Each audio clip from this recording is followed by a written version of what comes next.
The soft hum of Houston Intercontinental Airport played like background music to the rhythm of travel. Rolling luggage wheels, boarding announcements, the faint clinking of coffee cups behind cafe counters. It was just past 9:01 a.m., and light filtered through the massive glass panels like a curtain slowly being drawn open. Passengers moved briskly through the terminals, lost in their agendas, unaware that Gate 32 was about to become the stage for something far greater than a flight delay. Marcus Langston stood with a calmness that seemed almost out of place in the rush of the morning crowd. Dressed in a tailored charcoal coat over a crisp navy sweater, he exuded quiet elegance. Not flashy, not showy, just assured. Beside him was his wife Camille, wrapped in a soft camel shawl, holding a small gold gift bag delicately in her hands. It carried a handmade present from their daughter, something simple, crafted with care, meant for a woman they all loved dearly. Camille's mother had been in and out of the hospital for months now. Today's visit wasn't for a celebration. It was to be near her as a family, to sit by her bedside, to remind her that even in the silence of illness, love never leaves the room. Behind them, their two children walked quietly, well-mannered and composed. Jordan, 16, with his broad shoulders and contemplative eyes, had inherited his father's grace and his mother's silence. He carried a small satchel over one shoulder, his other hand resting lightly on the handle of his sister's backpack. Nia, only 8, wore a pair of soft pink earmuffs over her curly hair and clutched a tiny book in her hand. She kept looking around the terminal with a quiet curiosity that only children possess, the kind that makes them notice things adults often miss. She squeezed her brother's hand gently and whispered something that made him smile. Gate 32 was unusually still. Most passengers had already boarded, save for a few last-minute stragglers and the Langston family, who walked up to the gate counter with first-class tickets in hand and a calm demeanor that spoke volumes. Behind the counter stood Beatrice Collins. Beatrice was not new to the job. She prided herself on being the standard bearer of her airline. With over 14 years in service and a reputation for strict professionalism, she had long since stopped seeing passengers as individuals. To her, they were data points, seats, zones, boarding groups. And somewhere along the way, she had decided that she could spot who belonged in first class and who didn't. As the Langstons approached, she barely looked up from her screen. With a sigh, she flicked her eyes toward them, quickly scanning their clothes, their posture, and their skin. She didn't see status. She didn't see grace. She saw something else entirely and decided in an instant. "Economy boarding is at gate 28, she said crisply, pointing without scanning a single pass. Marcus paused, offering a slight nod, the kind that carried dignity more than compliance. "We're at the right gate," he said politely, extending the 4 boarding passes. Beatrice gave a tight-lipped smile. "I'm sure you believe that, sir, but gate 28 is for economy passengers. First class has already started boarding." Camille stepped forward, her voice gentle but clear. "Our seats are in rows 1A through 1D. These are priority tickets." Beatrice didn't flinch. "Sometimes there's a mix-up. Happens more than you think. But I'm going to need you to wait over there until I can verify your seating." She pointed to the far end of the waiting area, where a few empty chairs stood in isolation. Jordan stiffened, his jaw tightening, but he said nothing. Nia looked up, confused. "Mommy, why can't we go in?" Camille knelt, brushing her daughter's hair behind one ear. "It's okay, baby. Just hold the gift for Grandma, all right?" Marcus remained still, but there was something beneath the surface, something that shifted the air around him. A silence, yes, but not one of surrender. It was the kind of silence that came before a storm, not loud, not chaotic, but precise, purposeful. Beatrice folded her arms. "Sir, I'm going to have to ask you to move aside." "And I'm going to have to ask you," Marcus replied, his voice low and unshaken, "to scan the tickets." There was no threat in his tone, no anger, just a firmness that demanded acknowledgement. With a slight roll of her eyes, Beatrice took the first boarding pass and held it beneath the scanner. It beeped green. She scanned the second. Another green light. A beat of silence passed. She cleared her throat. "System glitches sometimes. Doesn't always mean it's accurate. Marcus didn't blink. You've confirmed two. The others are the same. There's nothing to dispute. The line behind them began to grow. A businessman in a navy suit lowered his phone and watched. A woman with two children clutched her bag tightly. Eyes shifted, but mouths stayed shut. Beatrice straightened. Please step aside so we can resolve this. Marcus nodded slowly and stepped back, but not away. He reached into his coat pocket and pulled out his phone. Camille looked at him for a second, a quiet glance of understanding. Marcus dialed a number, lifted the phone to his ear, and simply said, "Yes, there's a situation at Gate 32. The call lasted only 42 seconds. Marcus's voice never rose above a whisper, never broke cadence, never carried a hint of panic. It was the voice of a man who had long since learned that power doesn't need to shout. It only needs to be certain. "Yes, there's a situation at Gate 32, he said quietly. We've presented first-class tickets. Denied entry, no explanation. 4 passengers, myself, Camille Langston, Jordan and Nia, all confirmed diamond status." He paused briefly, listening. "Yes, we'll wait right here." And with that, he ended the call and slipped the phone back into his coat pocket. Beatrice scoffed, loud enough for those around her to hear. "Everyone thinks they can just make a call," she muttered, rolling her eyes. "Like that means anything." Her voice carried an arrogance that had gone unchecked for years, a confidence shaped not by kindness, but by unchecked routine. It was the confidence of someone who believed they were untouchable until the moment they weren't. Dylan, a junior agent stationed beside her, glanced up as the gate phone rang.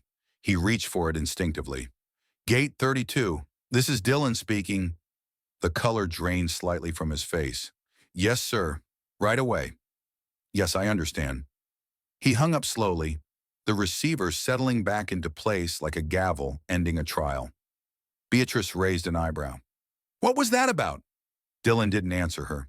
Instead, he stepped forward and lowered his voice so only she could hear. "You need to stop boarding. Immediately." Beatrice blinked. "Excuse me?"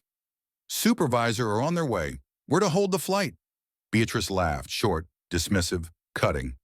"You can't be serious."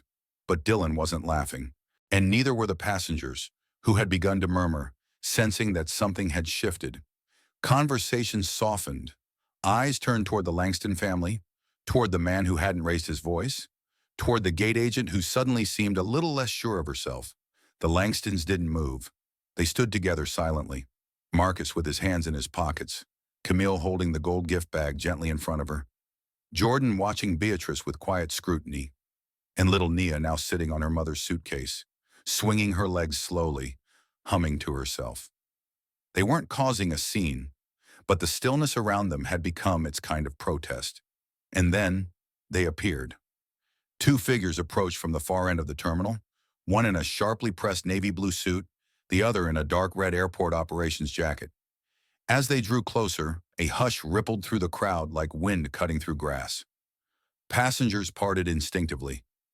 Beatrice straightened, her smile returning, not the warm kind, but the brittle, professional one she wore like armor. "Good morning, Mr. Reed," she said, trying to sound unfazed. Harold Reed didn't return the greeting. His face was calm, unreadable. He stepped up to the podium without a word and pulled up the passenger manifest.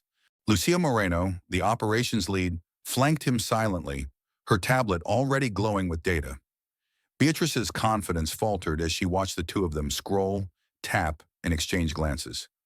"Clarity, please," Harold said. "Did you scan their tickets?" Beatrice hesitated. "Yes, 2 of them." Lucia didn't look up. "Were they valid?" "Yes, but what?" Beatrice paused, her mouth opening slightly. "I assumed there was a mistake." Harold turned to face the Langston family. "Mr. Langston?" he asked politely. Marcus nodded once. "Yes. Thank you for your patience." He turned back to Beatrice. "You assumed incorrectly." Lucia held up the tablet. 4 first-class seats. Diamond priority. Confirmed. Row 1A through 1D. Beatrice's lips parted, but no words came. Harold's voice was still level, but carried weight. "Miss Collins, please step away from the gate. You're relieved from boarding duty effective immediately." "What?" Beatrice said, her voice rising now. "For what? I was doing my job." Lucia stepped forward. Not anymore.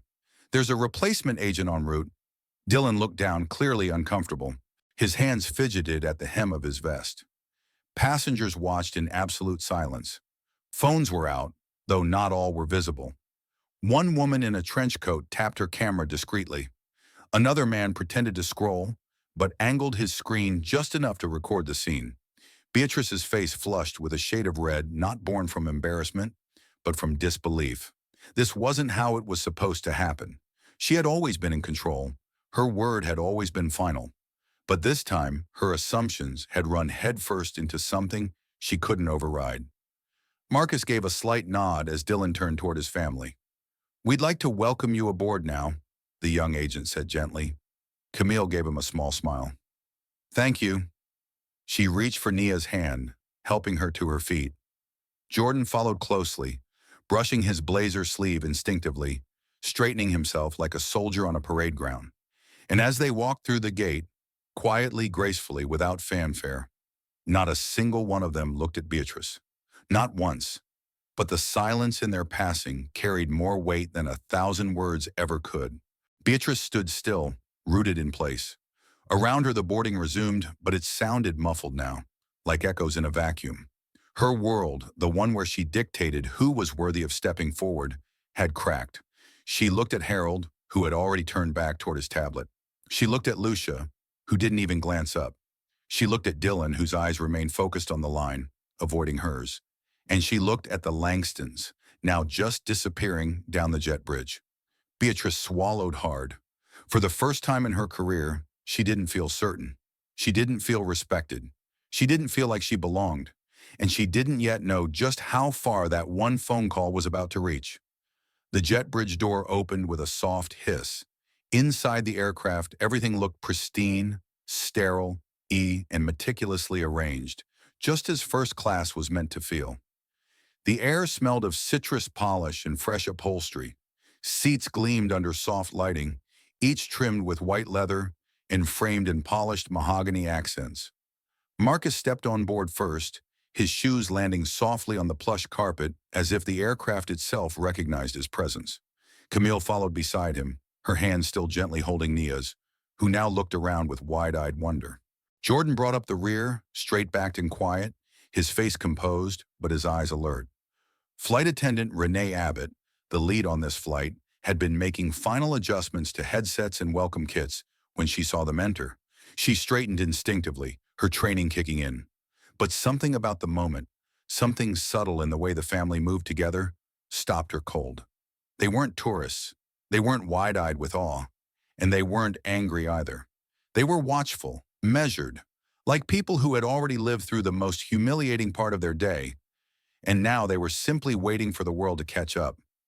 Renee approached them with practiced professionalism. "Welcome aboard," she said softly, her voice even. "Your seats are just here, 1A through 1D. Camille offered a gracious smile. "Thank you."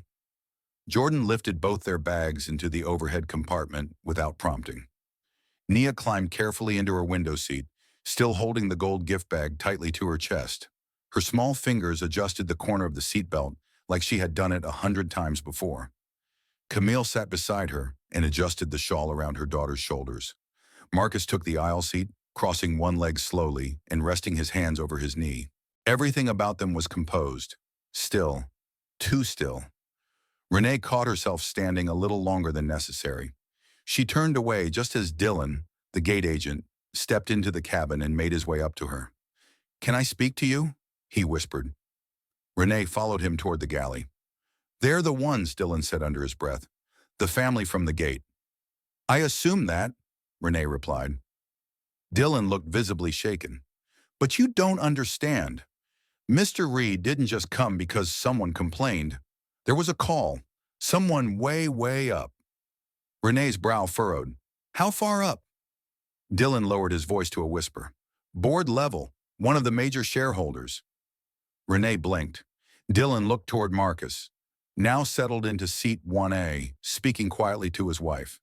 "I don't know the whole story," he said, "but Harold and Lucia responded in under 10 minutes. That never happens unless someone with serious power says so." Renee looked again. She had served high-profile passengers before, actors, athletes, senators. But there was something different about this man. He didn't exude fame. He didn't need to be noticed. He just was.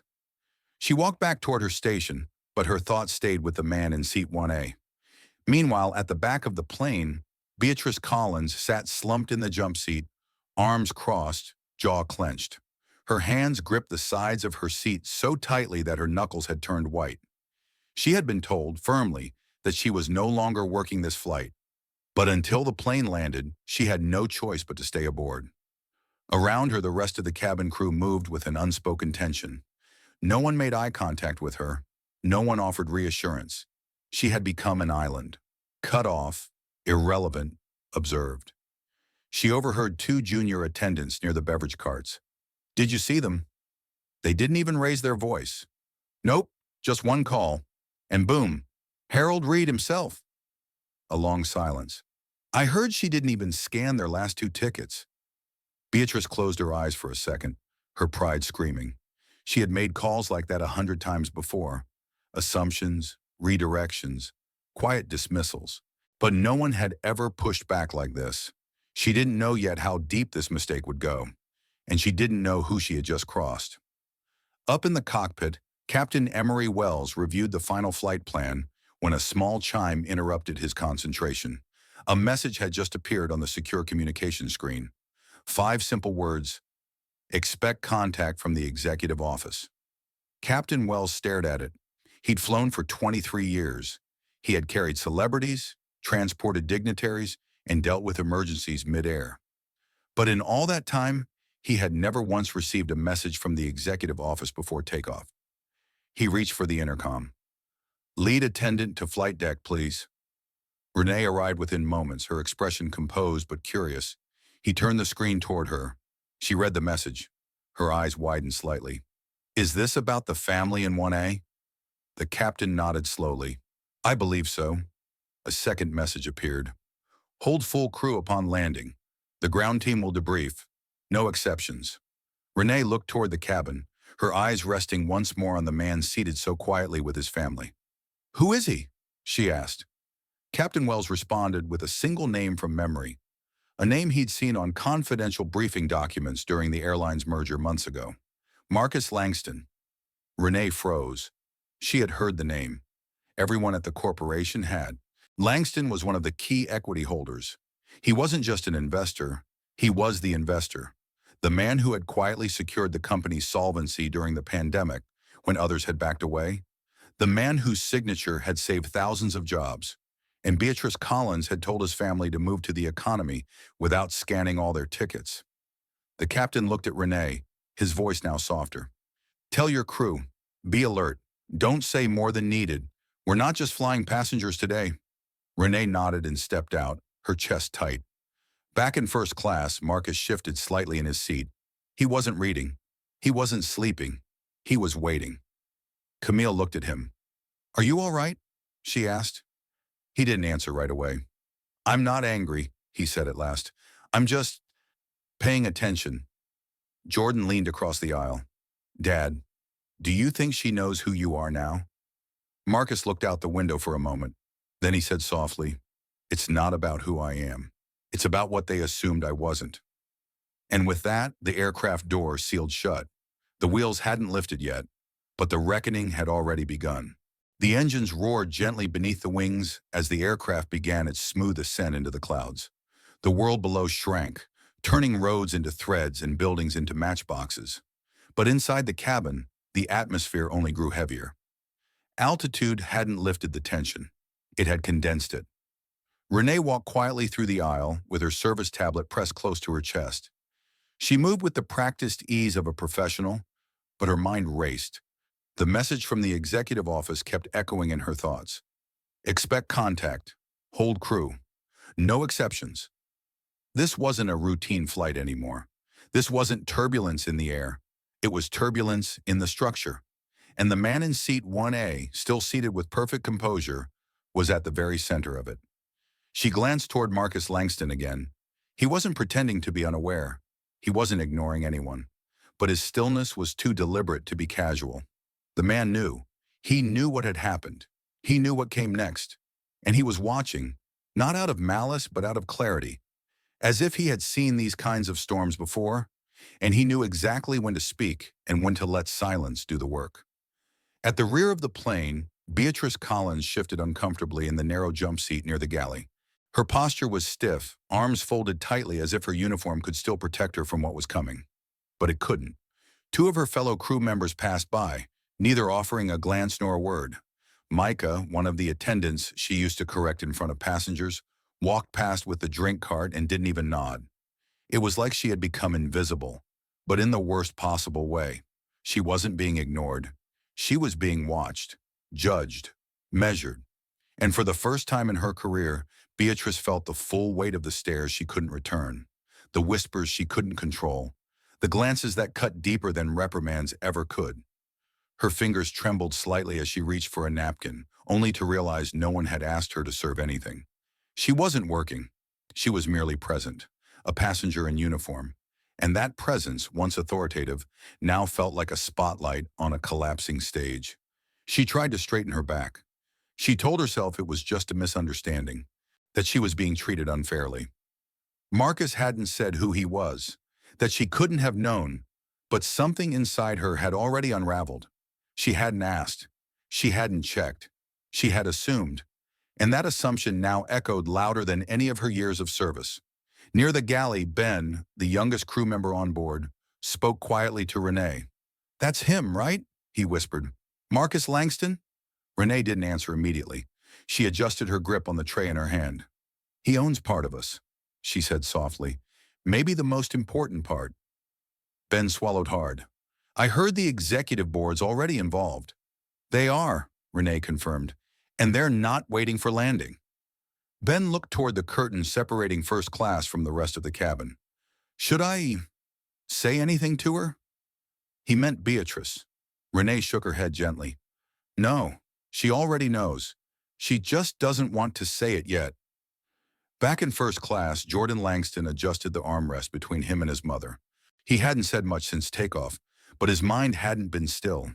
He was watching everything, how the flight attendants moved, how passengers avoided glancing too long at their row, how silence had become the most deafening part of the cabin. "Mom," he whispered. Camille turned toward him. "Why didn't Dad just say who he was from the beginning?" She smiled, not with amusement, but with understanding. "Because sometimes," she replied softly, "you have to let people show you exactly who they are, before you show them who you are." Jordan looked thoughtful. Camille placed a hand over his. "That way there's no room for doubt, no excuses." He nodded slowly, taking in her words like scripture. 3 rows back, a middle-aged man in a business suit leaned toward his companion. "Is that him?" he asked, barely a whisper. "I think so," the woman beside him murmured. "I recognized his name from the shareholders' meeting last year. The man who saved the merger." They both fell silent again. There was no need to say more, because it was already happening. The man who had been told to step aside had just stepped into their awareness and changed everything. Meanwhile, in the cockpit, Captain Emery Wells received another direct message. "Statement preparation required. Internal Affairs is en route to its destination. Confirm compliance." The captain exhaled slowly and looked toward the sky ahead. They weren't flying into a storm. They were flying into a spotlight. At the same time, back in the cabin, Beatrice finally stood. Her pride still clung to her shoulders like a heavy coat, but her certainty had begun to slip. She walked toward Renee near the galley. "I need to speak to the captain," she said quietly. Renee didn't even blink. "You're not cleared for the flight deck." Beatrice lowered her voice, sharp now. "This is serious. I need to explain." Renee cut her off, calm but firm. "It's already serious, and it's already happening." Beatrice looked stunned. "Do you even know who that man is?" Renee asked, voice low. Beatrice didn't answer. Renee took a breath and delivered the blow with surgical precision. "He's the reason we're all still getting paid next month. His name is on every expansion agreement. Every route we open this year." She paused. "And you blocked him. And his family. From his airline." Beatrice's mouth opened slightly, but no sound came out. She turned back toward her seat, not because she had been dismissed, but because there was nothing left to defend. Her legacy, built on years of control, had been unraveled in one act of presumption, not by anger, not by force, but by stillness, by patience, by the terrifying power of someone who didn't need to raise their voice to be heard. The cabin lights dimmed slightly as the aircraft leveled at cruising altitude. Meal carts were prepped. Flight attendants began their rounds with practiced ease. But no one moved quite the same. Every step, every glance, every spoken instruction carried something new now. Restraint. Even in first class, where small indulgences were often delivered with cheerful efficiency, passengers had grown quieter. The usual clinks of wine glasses and low murmurs of polite conversation had been replaced with measured stillness. Because everyone had seen it. They had seen the man in 1A, calm, polite, composed, be denied boarding. And then they saw how everything stopped when he made a single call. It wasn't just about what happened anymore. It was about who was watching. In the galley, Renee glanced at her service tablet. Another encrypted message appeared. This one marked confidential, legal. Incident confirmed. Hold all the crew upon arrival. Security to meet the aircraft. Internal Affairs is in contact with the lead. Statement prep begins now. Her hand tightened around the edge of the cart. It was rare for legal to contact a flight midair. It was unheard of for them to initiate mid-flight debrief protocols. She looked back toward the first-class cabin. Marcus Langston still hadn't said a word. His hands remained laced over one knee. His eyes remained calm. But his silence, once polite, now had weight, authority, gravity. He didn't need to make demands. The system was doing that for him now. 3 rows behind him, a woman subtly held her phone just above the fold of her tray table, screen angled carefully. She wasn't filming, just recording audio, just in case something more happened. Next to her, a man in a blazer leaned forward. "I was there at the gate," he whispered. "She didn't even look at the passes. She just told them no. She didn't even scan the kids' tickets," the woman replied quietly. "The little girl was holding a gift bag, for God's sake. And the son," he didn't say a word. He just stood there like he knew this wasn't the first time something like that had happened. "Maybe it won't be the last," she said. "But this one's going to be different." Back in the rear of the plane, Beatrice tried not to move. She kept her arms crossed and her gaze fixed on the far wall of the galley, as if she could will herself into the wallpaper. But it was useless. Now and then, someone walked past her and paused just briefly. Sometimes it was a glance. Sometimes a half-muttered whisper. "Is that her? That's the one? She's done." She could feel herself becoming a cautionary tale in real time. In the cockpit, Captain Emery Wells had stopped pretending it was a normal flight. He reviewed the 4th internal message since takeoff, each one more direct than the last. This one came from Raymond Spencer, the airline's chief of corporate ethics. "Upon landing, the passenger manifest is to be sealed. Crew debrief begins immediately. Cabin communications to be logged. This incident will be handled at the highest level." Captain Wells exhaled slowly. He had seen turbulence before, but not this kind. This wasn't weather. This wasn't fuel. This was integrity, optics, accountability. And it was descending faster than they were flying. He reached for the intercom, then paused. Instead, he called for Renee again. When she entered, he handed her the tablet. She scanned the message, then met his eyes. "Are they filing formal charges?" she asked. "No." "Then why?" "They don't have to." The silence between them was deafening. It was true. A lawsuit wasn't necessary. The damage was already done. Because when a man like Marcus Langston doesn't need to speak, and the world changes around him anyway, it's no longer a legal matter. It's a moral reckoning. In first class, Camille gently unfolded a soft blanket over Nia's lap. The little girl had dozed off again, her small hands still curled around the handle of the gold gift bag. Camille smoothed her daughter's hair and leaned back. Jordan had pulled out a notebook and was scribbling. Not homework, not doodles, just thoughts, observations. His hand moved methodically, page after page. He looked toward his father. "Dad?" Marcus turned his head slightly. "Do you think she understands what she did?" There was a long pause. Not because Marcus didn't have an answer, but because he knew the weight of his words would matter. Understanding doesn't always come through punishment, he said at last. Sometimes it comes through silence. Jordan nodded slowly, the corners of his lips tight with something between thoughtfulness and pain.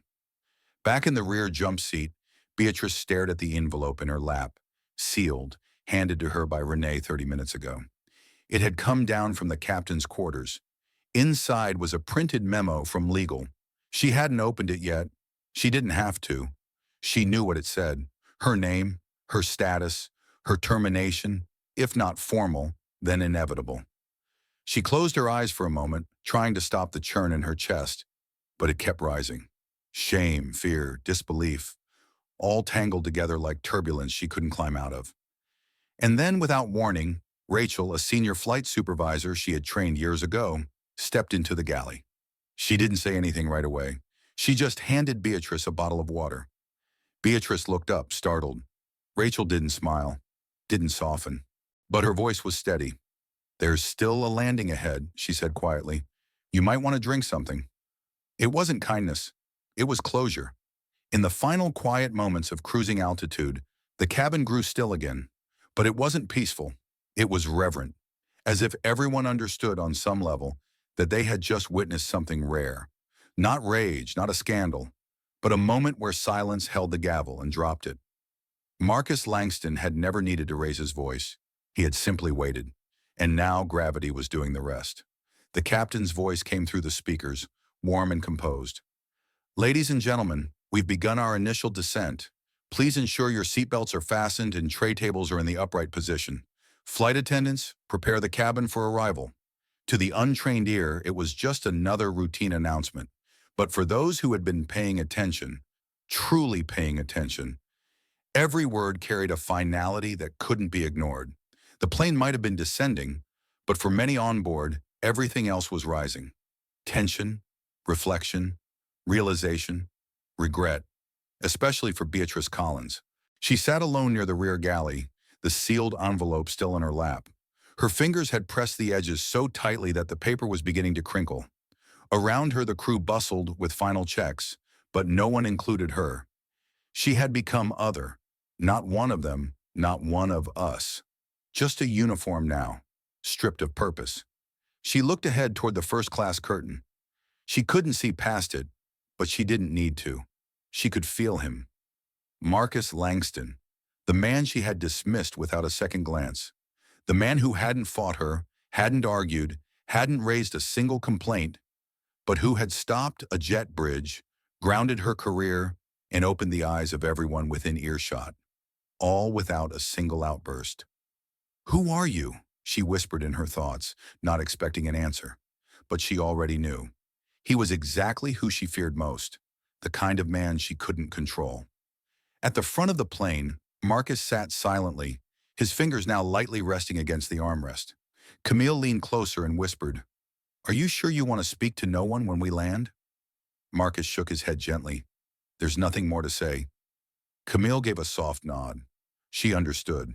There was a certain kind of dignity and restraint, and Marcus had chosen it not because it was easy, but because it would last longer than any headline. Jordan looked out the window. "The clouds are thinning." His voice was quiet but full of something new. Clarity. "They are," Marcus said, not looking away. "Truth tends to break through eventually." In the crew galley, Rachel, the senior flight supervisor, stood beside Renee, eyes scanning the manifest and internal memos that had trickled in over the last 30 minutes. "Security's confirmed," she said in a low voice. "They'll be waiting at Gate 19. Legal and HR are both on site. They've requested Miss Collins be escorted off the aircraft before passengers disembark." Renee exhaled. "They're making it formal." "Very." Rachel glanced over her shoulder toward Beatrice. "She has no idea how far this has reached." "She will." As the aircraft pierced the final layer of cloud, the airport skyline revealed itself, runways stretching like scars across the earth, blinking lights growing clearer. Beatrice's thoughts raced in rhythm with her heartbeat. 12 years, thousands of flights, countless hours in the air, and one decision, one moment, was going to erase it all. She told herself it wasn't fair, that she hadn't known, that it wasn't personal, but none of those defenses held, because deep down she knew it had been personal, not to Marcus Langston, but to her. She had looked at that family and decided something without knowing anything, and now she was watching her narrative collapse, word by word, choice by choice. The landing was smooth, soft, controlled, much like the man in 1A, who hadn't flinched since he stepped on board. The passengers offered polite claps, the usual brief applause that marked a job well done. But in this cabin, the clapping died quicker than usual. People were waiting for something else, for someone else. Marcus removed his seatbelt but didn't stand. Nia stirred in her seat beside her mother. "Are we there yet?" she asked sleepily. Camille kissed her daughter's forehead. "We are." Outside the cabin, the jet bridge had docked. 3 uniformed security officers stood just beyond the door. With them, a woman in a gray tailored suit held a clipboard. Her badge read, "Evelyn Ross, Corporate Affairs." She wasn't smiling. She didn't need to. She was here for closure, not comfort. Rachel opened the cabin door, stepped aside, and nodded toward the officers. "Miss Collins," she said. Beatrice stood slowly, her body stiff like it had forgotten how to move without command. The envelope in her hand now felt like a verdict. She walked the aisle she once commanded, now seen not as authority, but as a warning.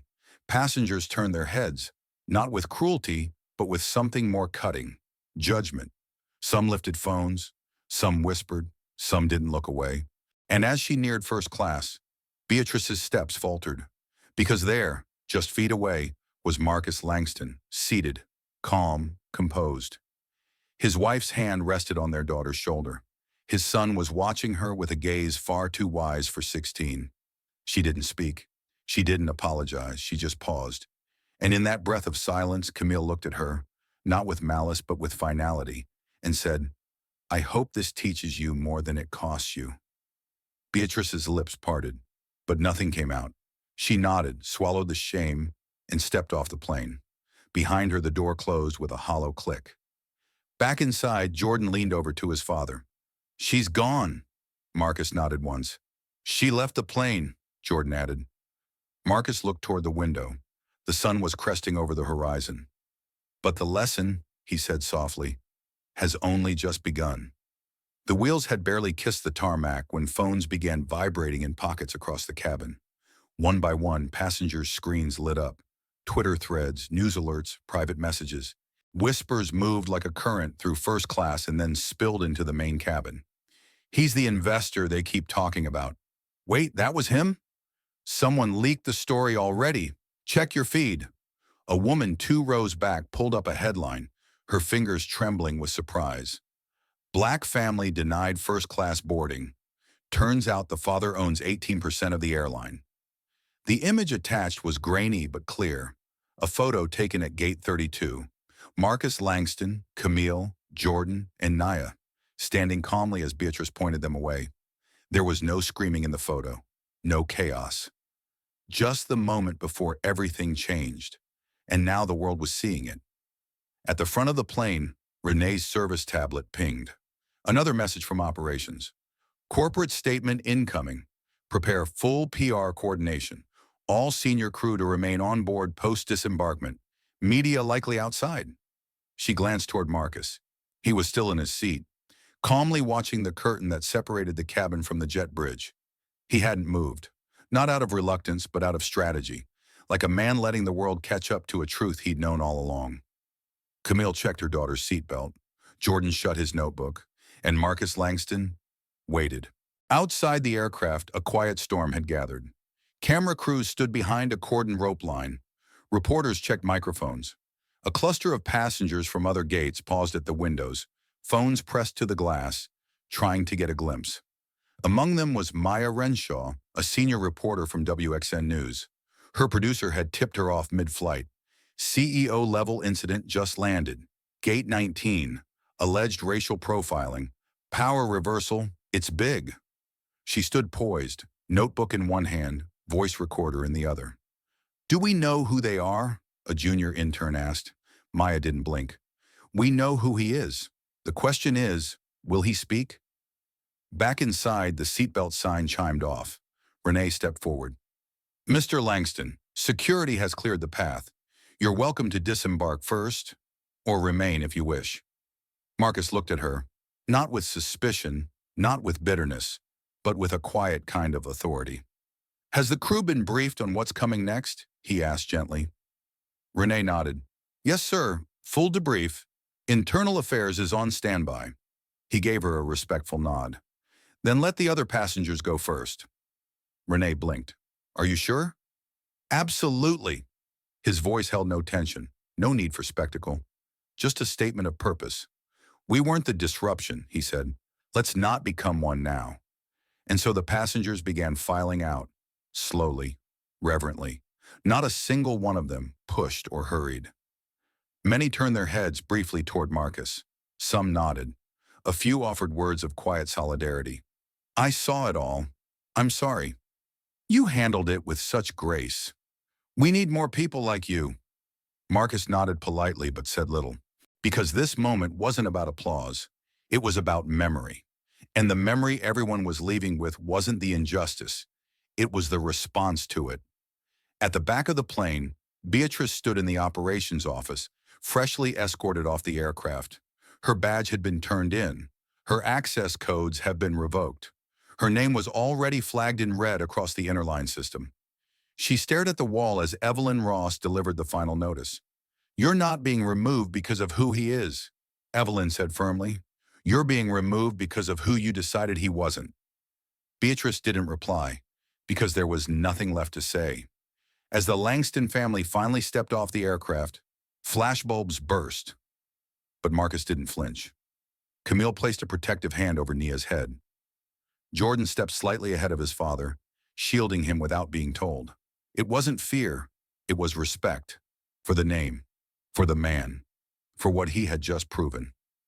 Maya Renshaw was the first reporter to speak.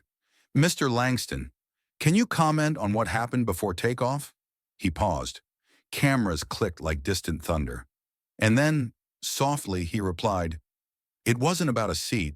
It was about what people still think power looks like. The crowd fell completely silent. He continued, Today, power looked like a child holding a gift, a mother shielding her daughter, a boy choosing dignity over anger, and a man who only had to make one call. Maya swallowed. And now that the world knows? Marcus looked her directly in the eye. Let's see what the world does with it. And with that, he turned toward the car waiting just beyond the press line. No entourage, no publicists, no lawyers. Just his family, walking away. Not in defeat, but with every eye now open behind them. The room was silent. Not because there were no voices, but because every voice, every executive, every director, every department head was holding their breath, waiting for him to speak. Inside the sleek glass conference room at Aurelia Air's global headquarters, the usual energy of confident negotiation and performance charts had evaporated. Now all that remained was accountability. At the head of the table sat Marcus Langston, not as a victim, not even as a shareholder, but as a man holding a mirror up to the very system they'd built and asking a single question without words. Now that you've seen it, what will you do? To his right sat Dana McBride, the chief operating officer, nervously flipping her pen. To his left was Victor Mays, the CEO, whose face bore the sharp fatigue of a man forced to reckon with his silence. At the far end of the table, a voice finally broke the stillness. I never thought it would happen like this. The words came from Alan Chen, head of customer relations. He looked genuinely shaken. I've worked here for 15 years, and somehow, none of our bias trainings, none of our protocols, none of it stopped what happened at Gate 32. Marcus didn't nod. He didn't reassure. He simply said, because policy doesn't change behavior. Only consequences do. Another silence followed. Victor Mays cleared his throat. Mr. Langston, you didn't speak to the media. You didn't call for her arrest. You didn't even name her in your statement. I didn't need to, Marcus replied. She named herself. Her actions spoke louder than anything I could have added. Victor sat back. The board is prepared to issue a public apology. It's already too late for that, Marcus interrupted, gently but firmly. This isn't about me. The world didn't react because a shareholder got mistreated. They reacted because they saw themselves in what happened. Or worse, they saw what they'd been ignoring. Dana leaned forward. So what are you asking for? Marcus looked around the table. Change, he said, but not the kind you can email out to staff. Not another round of diversity seminars or a video about inclusion played at onboarding. He placed a single sheet of paper on the table. It was a proposal. The Langston Standard A Corporate Initiative. Mandatory, irreversible. Designed not to teach fairness, but to embed it. Anonymous passenger evaluations for all gate and cabin crew. Third-party review panels to audit staff behavior flagged by multiple complaints. Fast-track termination policy for confirmed pattern-based discrimination. Reallocation of funding from image campaigns to actual field supervision. A new executive position. VP of Passenger Equity with veto power on personnel reinstatement after the violation. Victor stared at the paper. You want us to institutionalize what happened to you? Marcus shook his head. I want you to ensure it doesn't happen to the next family who doesn't own 18% of your airline. The room went still again. Not one person could argue. Not after the footage. Not after the headlines. Not after the silence they'd watched him wield like a scalpel. Downstairs in the employee break room, the mood was different, but no less shaken. Beatrice's name was still on everyone's lips, though no one dared say it too loudly. In one corner, a new hire named Elena, a young black flight attendant, sat in quiet conversation with João, a Brazilian-American crew member she'd trained with. She once told me I'd never make it to international routes, Elena whispered. Said I didn't have the look for premium passengers. João looked stunned. You never reported her. I did, twice. Nothing happened. João was quiet for a moment. Then he said, now something has. Back in the conference room, the proposal sat at the center of the table like a lit fuse. Marcus stood. I'll leave you to review it, he said calmly. I'm not staying for the vote. Dana blinked. You're not? No, Marcus replied, because if it only passes when I'm in the room, it was never real to begin with. He turned toward the door, and for a brief moment, no one moved. Then Victor Mays stood as well and said, I'll co-sign it today. Dana followed. So will I. One by one, the table shifted from silence to motion, from fear to commitment. Marcus said nothing more. He just walked out. Outside the building, his car was already waiting. Camille was inside, flipping through a children's book for Nia, who was curled up asleep in the back seat. Jordan sat in the front, typing something on his laptop. Marcus climbed in. You didn't wait up there for the vote? Camille asked. He shook his head. They already voted the moment they saw the footage. Jordan looked up. What if they try to spin it? Marcus smiled faintly. Then they'll only prove why the system needed changing in the first place. And just then, a notification popped up on Camille's phone. She turned it toward Marcus. Aurelia Air Press Release, immediate effect. Effective today, Aurelia Air announces the implementation of the Langston Standard, a permanent accountability framework for equitable passenger treatment. This initiative will reshape how we hire, train, and retain staff, and ensure that every seat, every gate, and every voice is respected. Camille looked at her husband. You didn't raise your voice, she whispered. Marcus looked out the window as the city moved past them in soft blurs of light and shadow. I didn't have to. The world didn't forget.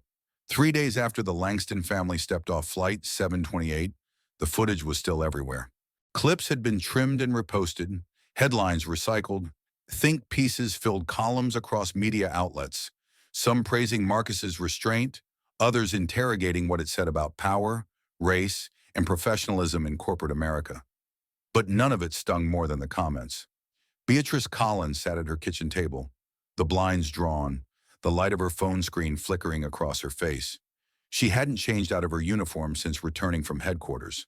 Not because she still believed she belonged in it, but because she didn't know what to put on next. She scrolled through article after article until her eyes landed on a phrase that made her stomach twist. You can always tell who has authority by how calmly they respond to being disrespected.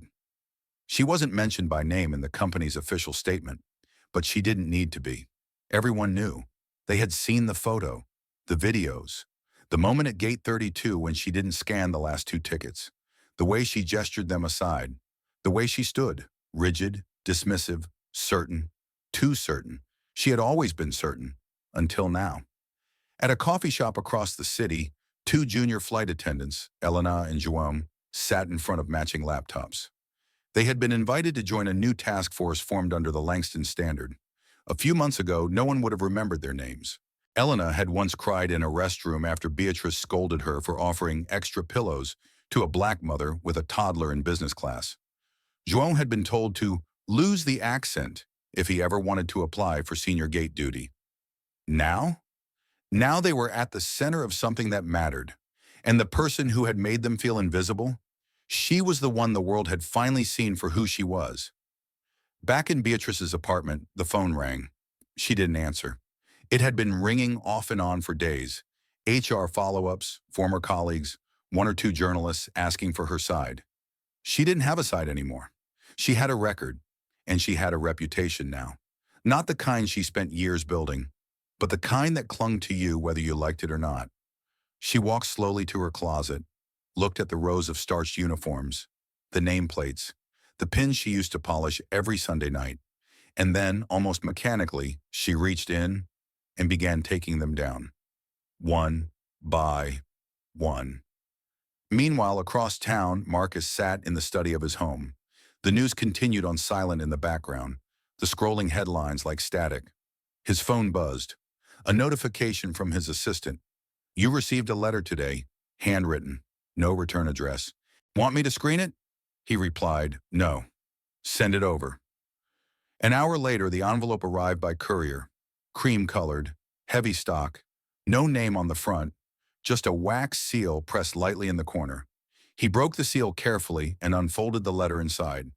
The handwriting was neat but slightly shaky, and the words, they struck deeper than any press release ever could. Mr. Langston, you don't know me, but I was there that morning. I was 6 people behind you in line at gate 32. I didn't say anything. I didn't defend you. I saw what happened.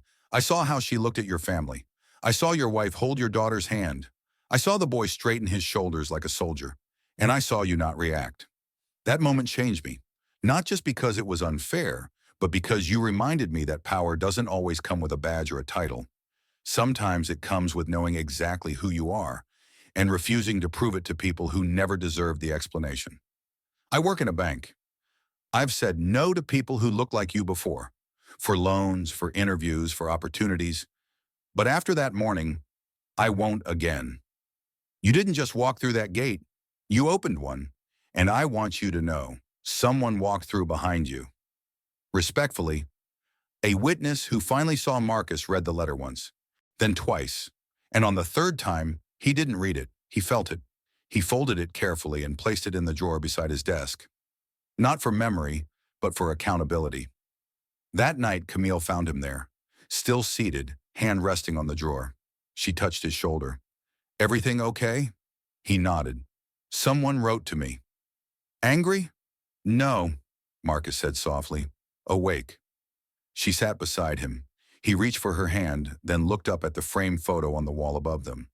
Flight 728 in the air, silhouetted against a rising sun, and beneath it, a plaque she had commissioned after everything unfolded.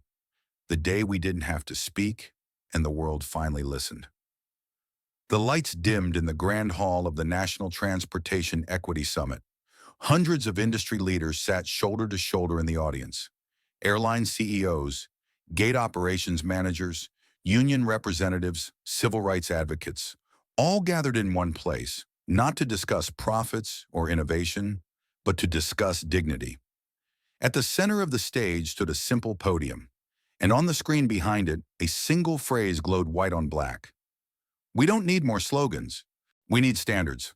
The host approached the mic. Ladies and gentlemen, please welcome the founder of the Langston Standard, Marcus Langston.